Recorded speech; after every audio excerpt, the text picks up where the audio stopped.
நம்ம ஆம்லெட் தோசை லீஃப்லாம் எப்படி மேக் பண்ணுறதுன்னு பார்ப்போமா?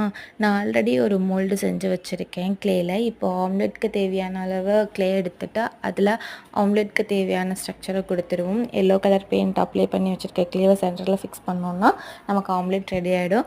இதுக்கு சுற்றியில் இருக்க அந்த ஸ்ட்ரக்சர் எல்லாமே கொடுத்துட்டு நமக்கு கிளாஸ் ஃபினிஷிங் மேட் ஃபினிஷிங் நம்ம யூஸ் பண்ணிக்கலாம். நெக்ஸ்ட்டு பார்த்திங்கன்னா தோசாவும் அதே மாதிரி தான் நான் ப்ரீ ப்ளேட் பண்ணி வச்சுருக்கோம்.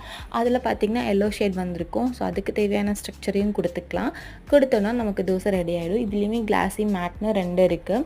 நெக்ஸ்ட்டு வந்து லீஃப் வந்துட்டு நம்ம க்ரீன் கலரில் அப்ளை பண்ணிவிட்டு லீஃபோட ஸ்ட்ரக்சர் எப்படி இருக்கும் இல்லையா, அந்த மாதிரி கொடுத்தோன்னா நமக்கு லீஃப் ரெடி ஆகிடும். ஸோ இது எல்லாத்தையுமே வந்து ரொம்ப டீட்டெயிலாக இதில் இருக்க ட்ரிக்ஸ் எல்லாம் தெரிஞ்சு நீங்கள் கற்றுக்கிட்ட ஒரு பிஸ்னஸை ரன் பண்ணணும் அப்படின்னா நீங்கள் நிதி கிஃப்ட்டில் போய்ட்டு டிஎம் பண்ணுங்கள்.